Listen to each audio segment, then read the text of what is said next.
Hello, hello, hello. This is Irina Strunina, and this is our podcast, Diabetically Speaking with SmartMove360. We go live every Thursday at 4 p.m. Eastern Time, and we are talking about life with diabetes, what it looks like, what people are experiencing, what people can help themselves with. And I usually invite healthcare professionals to speak with me on this podcast and share their expertise, give us some ideas, some clues. But every last Thursday of the month, we have our special edition, Warrior Edition. And this is what we are doing today. Today, we usually on those Warriors Edition, we are talking with people who live with diabetes, and they are sharing their experiences from inside out.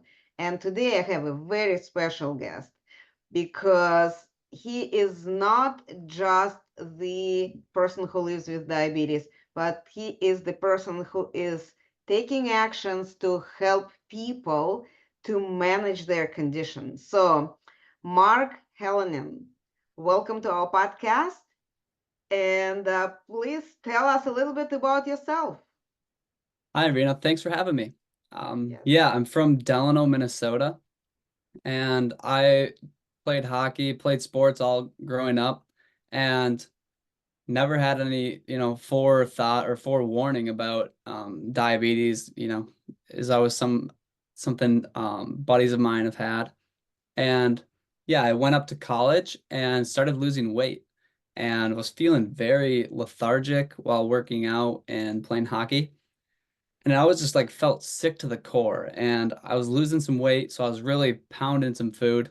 I was eating so much food. Like I upped my calorie intake to, I thought I was under eating.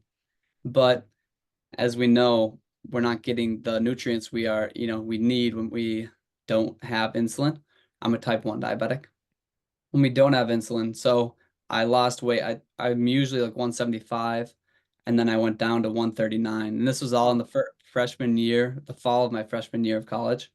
So it's probably not ideal for my mom back home, seeing me lose weight and not have a control of this.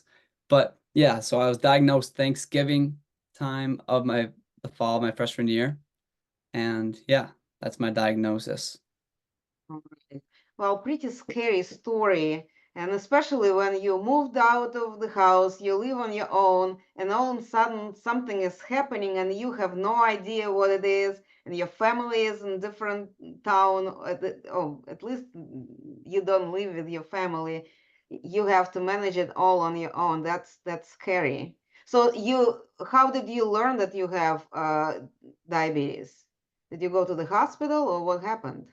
Yeah, I went to the hospital back in Minnesota. I came back for Thanksgiving and I was super underweight, as I was saying. And my mom brought me in, did a blood sample, and my current blood sugar was like, I don't know, I had like 600. My blood sugar was Uh-huh. at like 600 milligrams per deciliter. So yeah, it was, there was no insulin production. And yeah. Okay. All right. Well, yes. So you are type 1. We know that type 1 is different than type 2. Um, but the idea is that you did not just sit still. You started working on doing something to help yourself. What is your challenge, the biggest challenge when you started working with this diagnosis to bring yourself to normal you? What was it?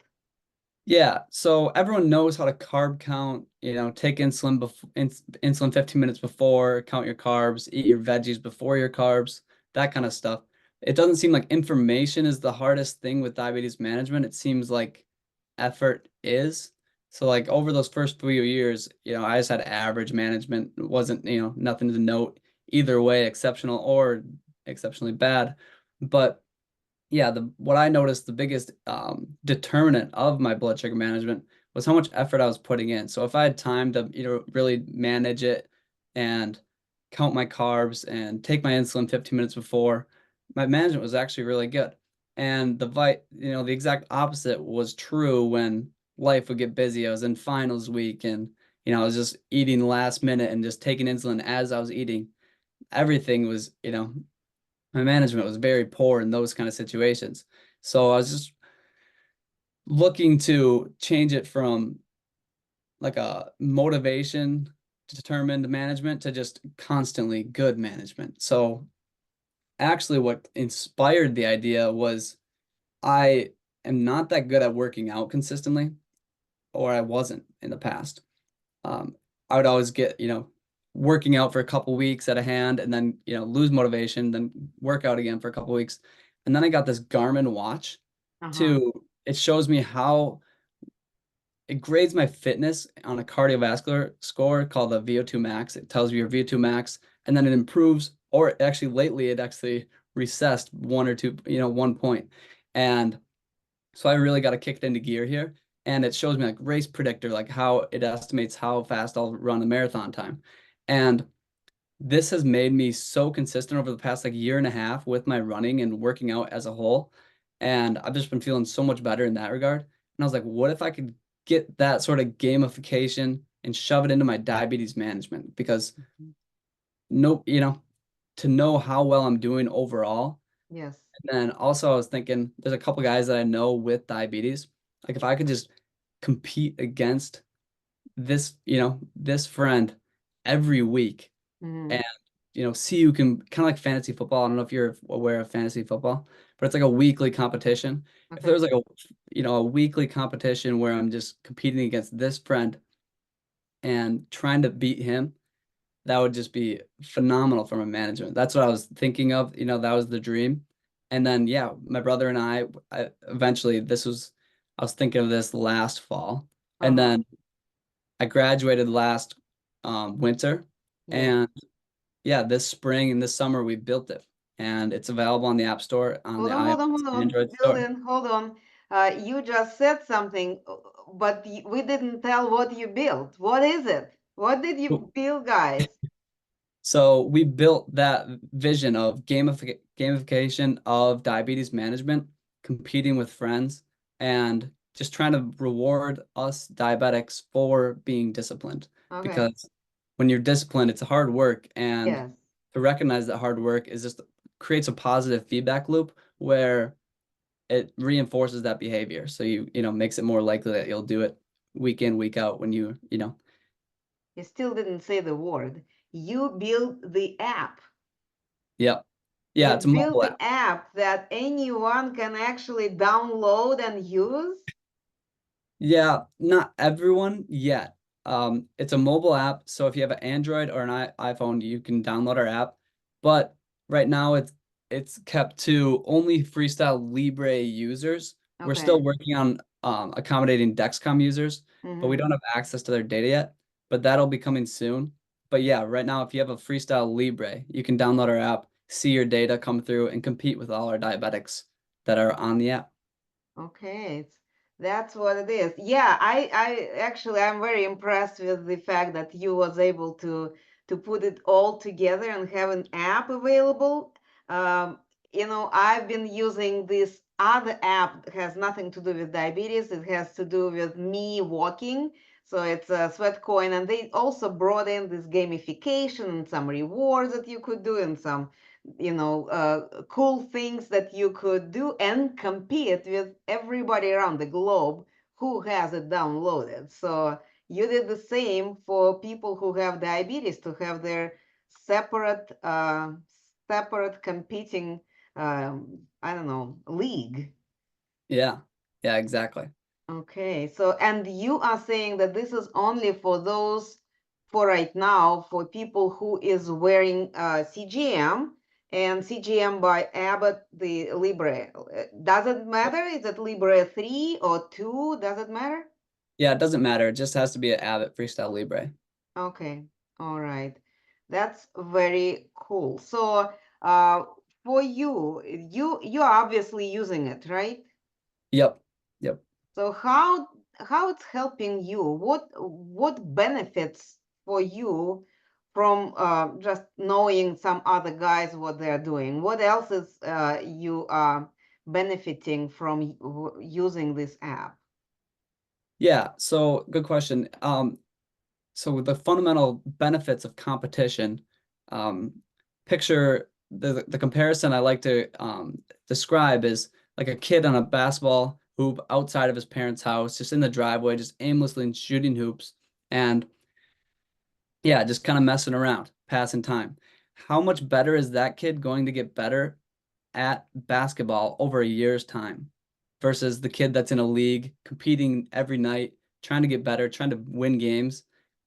Who's going to be better after a week, a month, a year at management, a lifetime of management? And yeah, you just push that into diabetes management where you're competing to win. And the score that we use is time in range. Mhm. So time in range, diabetics are familiar with like the 70 to 180 time, that range. But we're not chasing to be good diabetics. We're chasing to be non-diabetic. Yes. So the range that we're gunning for is 70 to 140. And then Mhm. whatever percent of time within that range, that's your score for the day. So yeah, that's just like the one. It's simple because it's just one stat line that matters. It's your time in range, and then yeah, just try to stay in that range as long as possible each and every day. And yeah, that's what we calculate. Perfect. Perfect. So, how do, like, say for you said you're also doing the exercises. You use the physical activities in your day-to-day life. What do you mean by that? Well, do you go for a walk, for run? Do you still play hockey or something? What do you do? Oh yeah, I play hockey in the winter, but yeah, I run most day to day. Yeah. So I run to keep the insulin sensitivity and it's just fun to run. And yeah, So this is actually a good point here because you see our Facebook group, Diabetes 101 for Beginners, primarily is for people who have type 2 diabetes. And occasionally we see people who were diagnosed with type 1. Unfortunately, it's becoming more and more uh, common when people who already passed their childhood years suddenly get diagnosed with type 1. And a lot of them are afraid that they cannot do any exercises because of their blood sugar not staying in the normal range that will drop down. What do you do? How do you manage that part? When you are exercising, you are risking for your blood sugar to drop down real fast. And what do you do to prevent that from happening? yeah, what I found to help me the most in that situation is not having insulin on board. So insulin on board is I've read somewhere that it stops the ability to produce like adrenaline or cortisol, one of the two. So yeah. So when I run, it has the tendency to drop my blood sugar. Mm-hmm. But if I don't have insulin on board, it kind of just slowly drops it. So if I know I'm going to go for a run, I just eat a meal, make sure I let it like at least 2 hours go before I go for that run. Uh-huh. And then I always just bring some sort of sugar with me, obviously. But yeah, just making sure that insulin's out of your system. That's the Okay. biggest. Yep. Okay. All right. Yes, I've seen that when people accidentally get more insulin that it's needed, and then they have the situation when they have real fast to bring it back their blood sugar to back to normal because it's going down real fast. Okay. I'm trying to collect some data for our listeners who are type 1s, and they uh, don't know what to do. With kids, it's easier, but adults, with the life, as you know, with everything they need to do, and you need to remember, it's actually for both diagnoses, type 1 and type 2. You do need to somewhere be close to schedule. And I guess your app is helping it, right? Am I right? Be close to schedule. Yeah, schedule, sleeping schedule, eating schedule, so you do not have those missed meals that you mentioned, or those stressful nights when you don't sleep at all or go to bed very late and have to get up early. You kind of like to have your day organized to the, close to the ideal. So you get up at certain hours, you eat at certain hours, you Yeah. eat again at certain hours. Is your app helping to keep that going? The app is not really telling you how to live your life. It's more of just like measuring how well your exact glucose management is. So Mm-hmm. the app is, like I was saying, just like all boiled down to that target time and range. Yeah. Target time and like I'll describe the app real quick. You have a dashboard page, you have a Glucolytics page, and you have a groups page. So the dashboard page is like, boom, your current days, time and range, lists all your ranges and then all Mm-hmm. your trends over time, your day, Mm-hmm. month, year, how much you're getting better, worse, if you're staying the same. And then Glucolytics page, that's where you see your competition among everyone else with diabetes. So it's Okay. not like telling you how to live your life, it's just telling you how well you're living your life, essentially. Okay. But yeah, so it's telling you how well you're doing compared to everyone else. How much we have a pretty cool feature called time saved, where estimating how much time you're saving on your life expectancy. It's not, Uh-huh. you can't really identify that. Nobody knows until the time comes, but it's just a cool metric to have for relativity, like how well am I actually doing? And it actually is backed by, real estimations and real data. But yeah, and then an all-time percent enabled, kind of like a handicap in golf, where you actually show like your average percent enabled every day. Mm-hmm. And so yeah, we're not really telling you go to bed at 10 p.m., wake up at 6 a.m. It's just like a whatever you end up doing, how well did it, affect your blood sugar? Did it negatively, positively, we're measuring diabetes performance. We're not telling you how to live your life. But Yes, I we're understand. rewarding you for making the right decision. So if you That's do go right. to bed early and you are getting good sleep, that's not negatively affecting your blood sugar. So it is indirectly telling you how to live your life, but it's not, we're not telling people to, go to bed at 10 p.m. Yes, yeah, I understand. This is something that everybody needs to decide for themselves and set for themselves, and but knowing how good you are staying on the target, and that's a good tool to have. Uh, and say if I have it on my phone, does it mean that I can open this app at any minute and take a look how I'm doing right now? Yeah, it shows you how well you're doing, how well you're progressing through your day. Okay. So It's it's not a like daily data, or it's cumulative, like 3 months, so like it's not A1C? like your Libre app. Oh, Yes. Yes. it's not like you're showing your current blood sugar. It's showing you how well your day is. It's showing you how well your day is going. Oh boy, it's very Yeah. Oh, 100% for you. yeah, it's a pretty good day for me today. But yeah. Okay, all right. Well, I just trying to see in different angles how this app can help people. There are some people who are not very competitive, but we also have a lot of people who like the competition, who want to see what other people are doing or how they are doing. So it's very useful, I guess, for those who want to recognize that. Their struggle is not only their struggle. There are other people who also trying Mhm. to get better, trying to be more disciplined, trying to make better choices, right? Yeah. Yeah, and I would say there's so many things that go into diabetes and it is hard disease. Like, there's things, days where it really blows up on you. And there's a laundry list of things that, people say 42 factors that affect your blood sugar. And Mm-hmm. those factors are real, like, sleep, hydration, everything, the quality of food, how much food, all these things affect your blood sugar management. And but I would the core pitch around enabled diabetes is that all these things sort of stem down or boil down to effort, discipline, being disciplined about your sleep, your hydration, how much food are you eating, what quality of food, the order of your food, how much are you exercising every day? Are you walking after your meal? All these things that can go into, blood, it can be overwhelming, but it is a hard disease.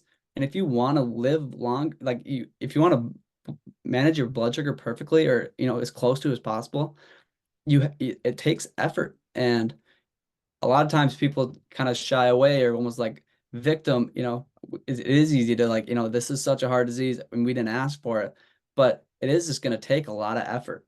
And the best way we can do it, like kind of like another analogy I like to use is like running a marathon. Mm-hmm. Everyone runs a marathon outside of their door. Everyone runs a marathon in like, sanctioned race, a marathon race, right? With people cheering on the sidelines, all these participants running together and doing it all together. Nobody runs a marathon out their front door. So Yes. that's what we're trying to do with Enabled Diabetes. We're trying to rally everyone together, compete, and support each other to do this big feat that is managed diabetes, because it is a ton of effort and nobody can do it alone. That's definitely truth. I'm always saying that diabetes is a team sport. Yeah. Whatever way you look at it, you need some team members, and in your team you need coaches, but you also need your partners who will be doing the same job as you are doing in order this team to win, right? Yeah, exactly. Excellent. Okay, so your app, Enable Diabetes, it's actually helping. It's a tool that people can use to help themselves to get control over their diagnosis, put it at bay, keep it there, and don't live a healthy, productive life, right? Yep. Yeah. So just trying to steer clear of the motivation determined management. When your motivation's high, your management's high. Motivation ebbs and flows. We're trying to, maintain that good discipline. Consistency. And yeah, we're just essentially providing motivation, rewarding you for your effort. It's the competition around diabetes management. Okay. Well, to keep and the goal is to keep people consistent because, especially with type 2 diabetes, um, it's very rare when you can ruin everything in one day. But if you keep or change everything for better in one day, it's Mhm. very rare. I mean, it's probably never happens. But if you're staying consistent with your efforts, right, your Mhm. Mhm. results are getting better. And then you can tweak it a little bit and get even better and get, to improve Yep. Yeah. And we do have type 2 diabetics on our app, it. and they're loving it. So yeah, it's not exclusive to type ones. Yes, absolutely. And especially since you mentioned that you have oh, let me close that part. Especially since you mentioned that people who can use it for right now, they can only use the Libre. And unfortunately, a lot of our members, they don't really pick, I would like this or that CGM. This is Yeah. what their insurance is paying for. And Yeah. as you said, Dexam is primarily is being prescribed to people with type 1, and people with type 2, there are much bigger community of those who is using Libre, right?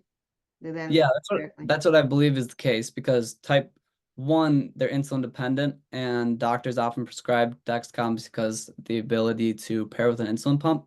And that's what I Mhm, was on beforehand before I switched to Libre.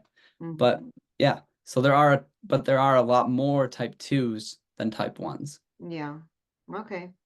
All right. Well, Mark, we are coming to the end of our session, our podcast.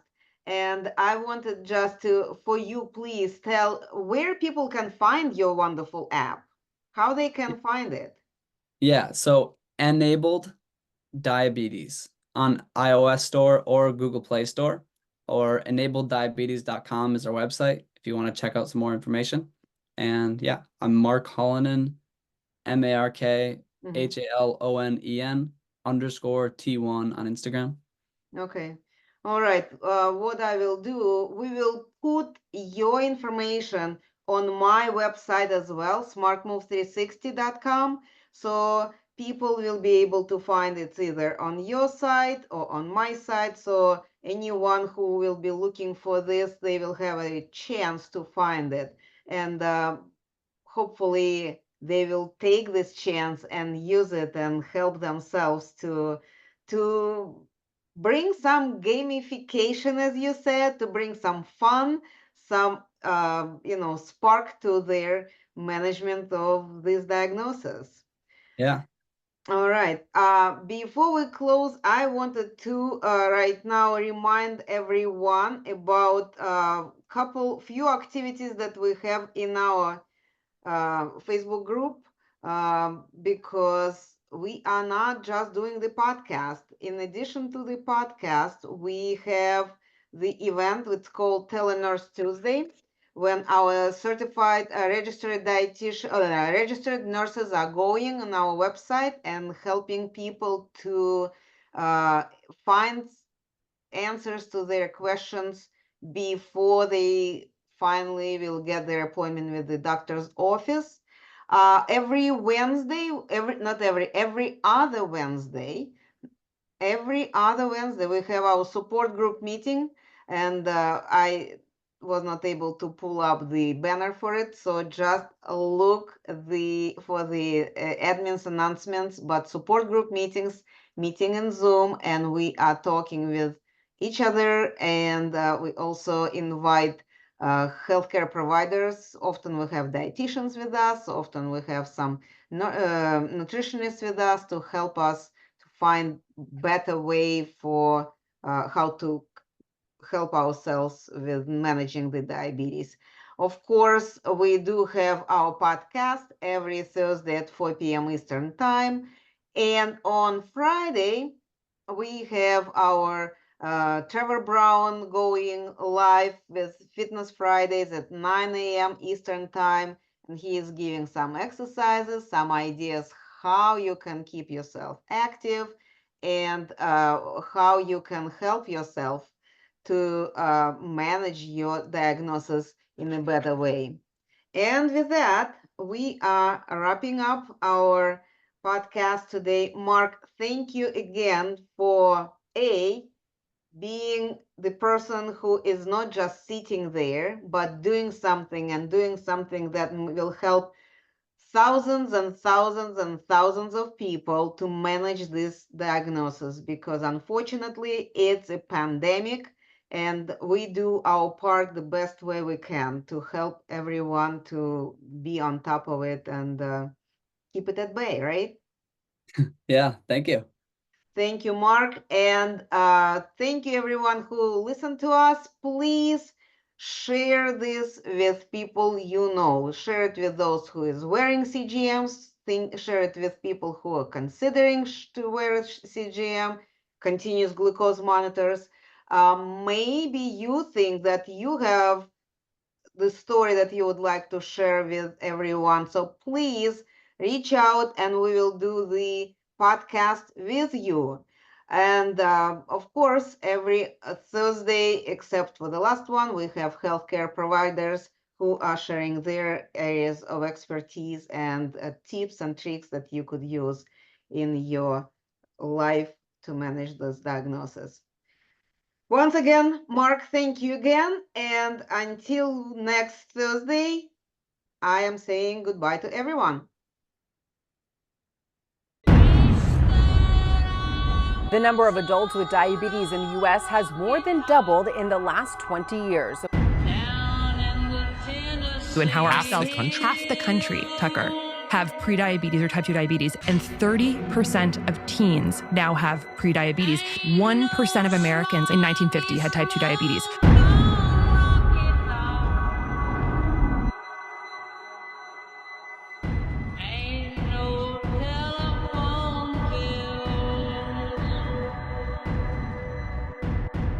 Instead of just checking your Freestyle Libre and seeing how well you're doing at this instant, head to our app and you can see how well you're performing over the entire day, entire month, and year.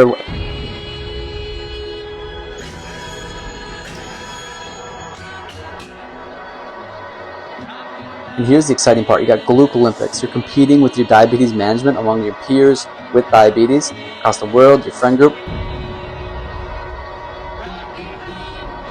In first place today, do I have that ice cream? Do I not have that ice cream?